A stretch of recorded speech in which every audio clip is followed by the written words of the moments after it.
ఇక్కడ ఏమైంది మనం మాట్లాడుకుందాం. తర్వాత కేసీఆర్ కేటీఆర్ కొలువులు ఊడినందుకే మీకు ఉద్యోగాలు. ఫామ్ హౌస్లో మత్తులో ఉంటూ పాలన నడిపారు. యువత ఉద్యోగాలు అడిగితే బర్రెలు గొర్రెలు ఇచ్చిర్రు.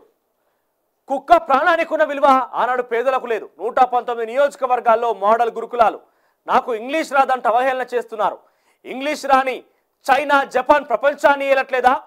మా 3 నెలల పాలన చూసి వచ్చే లోక్సభ ఎన్నికల్లో గెలిపించండి అని ముఖ్యమంత్రి రేవంత్ రెడ్డి నిన్న కొన్ని నియామక పత్రాలు అందజేస్తూ అక్కడ ఆ సభలో వేదికగా ఎలివేషన్ వేదికగా మాట్లాడడం జరిగింది. ఇక 5192 మందికి నియామక పత్రాలు అందజేత 7-9 తేదీలో ఎలివేటర్ కారిడార్లకు శంకుస్థాపన. ఓల్డ్ సిటీ మెట్రోకు 8వ ముహూర్తం. ఇక పనులను ప్రారంభించనున్న సీఎం రేవంత్ 5.5 కిలోమీటర్ల మేర పెండింగ్ పనులకు 2000 కోట్ల మేర కేటాయింపు. ఇక నాగోల్ శంషాబాద్ ఎయిర్పోర్ట్ కారిడార్కు అదనంగా పాత నగర మెట్రో అభివృద్ధి. ఈ కారిడార్ కోసం 1100 ఆస్తుల సేకరణ.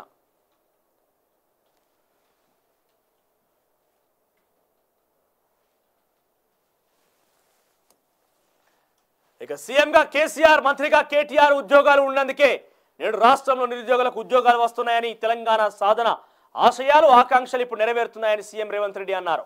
నూతనంగా నియమితులైన 543 డిగ్రీ కాలేజ్ లెక్చరర్లు, 1463 జూనియర్ కాలేజ్ లెక్చరర్లు, 2632 టీజీటీ ఉపాధ్యాయులు, 4079 మంది కానిస్టేబుళ్లు, 75 మంది వైద్య సిబ్బందికి ఎల్బీ స్టేడియంలో సోమవారం నిర్వహించిన కార్యక్రమంలో నియామక పత్రాలు అందజేశారు.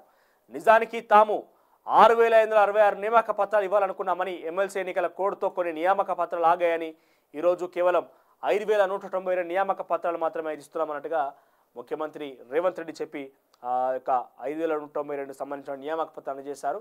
ఓవరాల్గా వాళ్ళిద్దరు కొలువులు ఉన్నాయి కాబట్టే మీకు ఉద్యోగాలు వచ్చిన మాట వాస్తవం. ఎందుకనంటే ఏ ఉద్యోగాలు నియామక పత్రాలను చేసి వాళ్ళు మూటగట్టున్నారు చెప్పురి. ఉన్న ఉద్యోగాలు లోగొట్టి తప్ప కొత్త ఉద్యోగాలు ఏం సృష్టించగలిగారు?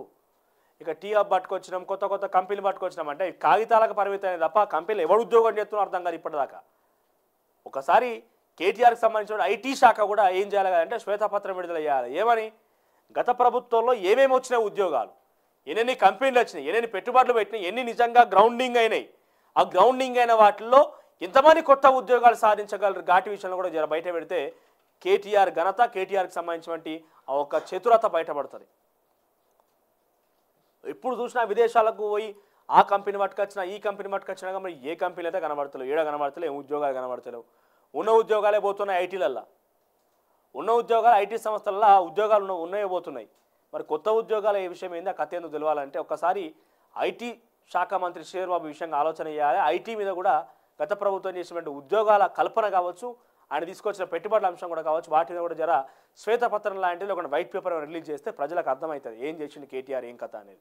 నిజాన్ని నిర్భయంగా ఒప్పుకోవాలి. ఒక ఆయన పట్టుకొచ్చింది నిజమే అయితే ప్రజలకు తెలియజేస్తే ఎస్ ఇంకో ఇది చేయగలిగినాం, మన రాష్ట్రంలో కొత్తగా ఇన్ని కంపెనీలు ఉన్నాయి, ఇన్ని ఉద్యోగాలు వస్తాయి సంవత్సరానికి, ఇన్ని ఉద్యోగాలకు మేము శ్రీకారం చుట్టాం అన్న అంశం కూడా అర్థమవుతుంది కదా. లేకుంటే తప్పు చేస్తే తప్పు బయటపడిపోతుంది.